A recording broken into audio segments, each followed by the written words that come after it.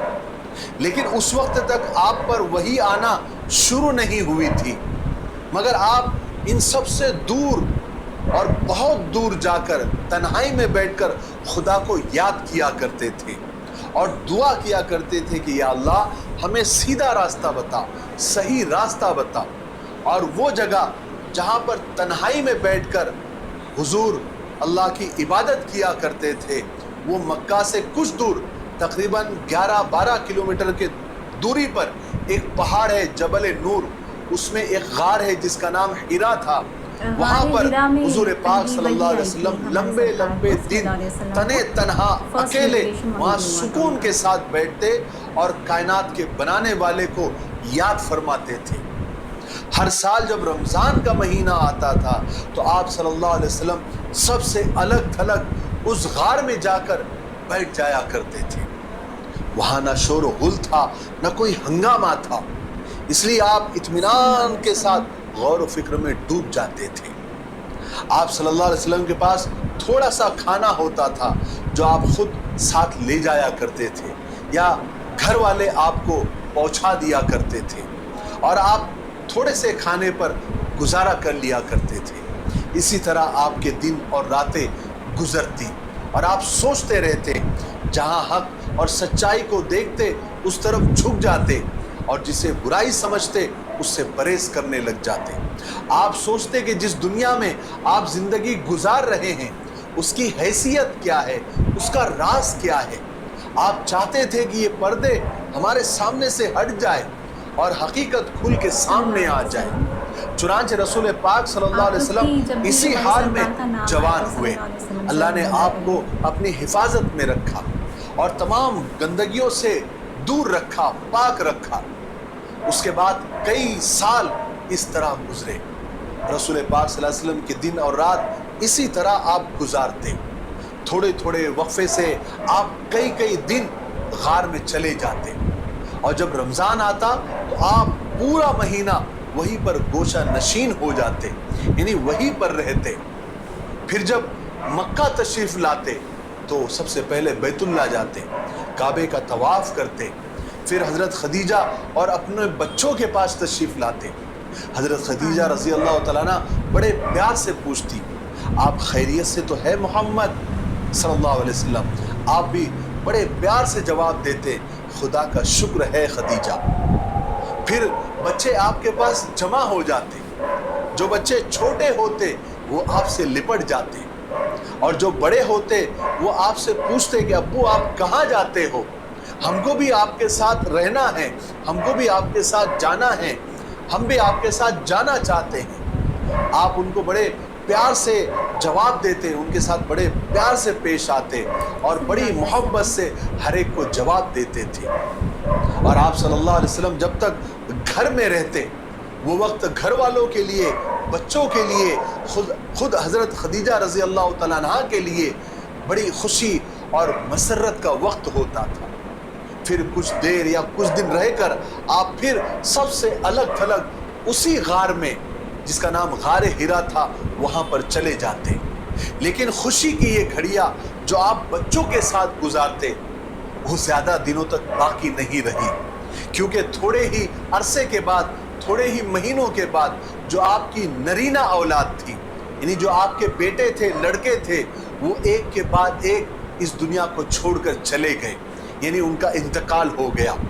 سب سے پہلے بیٹے جناب قاسم کا انتقال ہوا، پھر جناب طیب کا انتقال ہوا، پھر آخر میں جناب طاہر کا انتقال ہوا. سب ایک ایک کر کے اللہ کو پیارے ہو گئے. اس طرح آپ نے غم کے بڑے بڑے پہاڑوں کو برداشت کیا. سب سے پہلے تو آپ نے بچپن میں اپنے ماں باپ کو بچھڑنے کا صدمہ اٹھایا، اب جوانی میں اولاد کو کھونے کا غم برداشت کیا. صرف آپ کی 4 بیٹیاں، 4 صاحبزادیاں رہ گئی، جن کا نام حضرت زینب، حضرت رقیہ، حضرت ام کلثوم اور سب سے چھوٹی حضرت فاطمہ رضی اللہ تعالیٰ عنہما. جب حضرت زینب رضی اللہ تعالیٰ عنہ جوان ہوئی تو آپ صلی اللہ علیہ وسلم نے حضرت خدیجہ رضی اللہ تعالیٰ عنہ کے بھانجے جناب ابو العاص ابن ربیع ابن عبد شمس سے آپ کی شادی کروا دی. اس کے بعد آپ کی دوسری بیٹیاں حضرت رقیہ اور حضرت ام کلثوم کو اپنے چچا ابو لہب کے 2 لڑکے عتبہ اور عتیبہ سے نکاح کروا دیا۔ اب آپ کے پاس صرف آپ کی چھوٹی بیٹی حضرت فاطمہ رضی اللہ تعالیٰ عنہ رہ گئی، جو ابھی بچی اور کم عمر تھی۔ اس کے بعد آپ کا کوئی بیٹا نہیں ہوا، لیکن خدا کے فضل سے آپ کو ایک ایسا بیٹا مل گیا جو آپ کے لیے اولاد جیسا ہی تھا، اور آپ اس کے لیے باپ جیسے ہو گئے۔ ہوا یہ تھا کہ ایک مرتبہ حضرت خدیجہ رضی اللہ تعالیٰ عنہ اپنے بھتیجے حکیم بن حزام سے ملنے کے لیے گئی۔ اس کے پاس ایک خوبصورت لڑکا تھا جس کا نام زید بن حارثہ تھا، جو انہوں نے یعنی حکیم بن حزام نے اوکاس کے بازار سے اس کو خرید کر لے آئے تھے۔ پہلے بازاروں میں غلام اور باندیا بیچنا اور خریدنا ایک عام بات تھی، تو حضرت خدیجہ رضی اللہ تعالیٰ عنہ کو وہ لڑکا اچھا لگا، پسند آیا۔ انہوں نے اپنے بھتیجے کو پیسے دے کر اس کو خرید لیا اور خرید کر اپنے گھر لے کر آئی۔ تو حضور پاک صلی اللہ علیہ وسلم نے اس لڑکے کو دیکھا تو اس کے چہرے سے شرافت اور عزت ایسے ٹپک رہی تھی۔ آپ نے پوچھا کہ خدیجہ یہ لڑکا کون ہے؟ تو حضرت خدیجہ رضی اللہ تعالیٰ نے فرمایا کہ یہ میرے بھتیجے نے یعنی حکیم بن حزام نے اوکاس کے بازار سے خرید کے لایا تھا، میں نے اس سے خرید لیا ہے۔ حضور نے فرمایا خدا کی قسم اس بچے کے چہرے سے مجھے عزت، شرافت اور بلندی کے آثار نظر آ رہے ہیں۔ آپ صلی اللہ علیہ وسلم نے اس لڑکے سے پوچھا بیٹے تمہارا نام کیا ہے؟ تو لڑکے نے جواب دیا کہ زید بن حارثہ۔ پھر آپ نے پوچھا تمہارا نسب کیا ہے، تمہارا خاندان کیا ہے؟ تو زید بن حارثہ نے اپنا پورا نسب بتایا۔ پھر حضور پاک صلی اللہ علیہ وسلم نے حضرت خدیجہ سے فرمایا اے خدیجہ کیا یہ لڑکا تم مجھے دے سکتی ہو؟ حضرت خدیجہ نے فرمایا حضور یہ آپ کا ہو گیا۔ حضور پاک صلی اللہ علیہ وسلم نے اسی وقت زید کو آزاد کر دیا اور اپنا بیٹا بنا لیا۔ اس کے بعد آپ صلی اللہ علیہ وسلم نے زید کے ماں باپ کو اس بات کی اطلاع دی تاکہ انہیں اطمینان ہو جائے۔ اس کے کچھ ہی دنوں کے بعد زید کے والد اور چچا حضور کے پاس آ گئے اور آپ سے کہا کہ ہم زید کو لینے کے لیے آئے ہیں، آپ زید کو ہمیں دے دیجئے۔ آپ نے فرمایا اس کے علاوہ کوئی آپشن ہے، کوئی اور شکل، کوئی اور صورت ہے؟ تو انہوں نے پوچھا کہ وہ کیا ہے؟ تو آپ صلی اللہ علیہ وسلم نے فرمایا کہ ایک کام کرتا ہوں میں زید کو بلاتا ہوں اور فیصلہ اسی پر چھوڑ دیتے ہیں، اگر وہ آپ کے ساتھ جانا چاہتا ہے تو میں بغیر کسی قیمت اور معاوضے کے آپ کو دے دوں گا، آپ اسے لے جا سکتے ہیں، لیکن اگر وہ میرے پاس رہنا چاہتا ہے تو خدا کی قسم جو میرا ہے پھر محمد اسی کا ہے۔ انہوں نے کہا ان کو یہ بات پسند آئی، انہوں نے کہا کہ آپ نے تو انصاف سے بڑھ کر بھی زیادہ انصاف کی بات کی ہے۔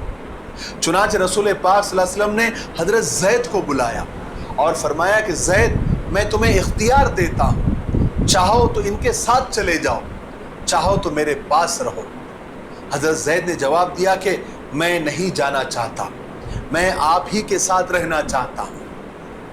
زید کے باپ حارثہ کو غصہ آ گیا، انہوں نے زید کو ڈانٹ کر کہا کہ تم اپنے ماں باپ کے مقابلے اور اپنی قوم کے مقابلے غلامی کو پسند کرتے ہو؟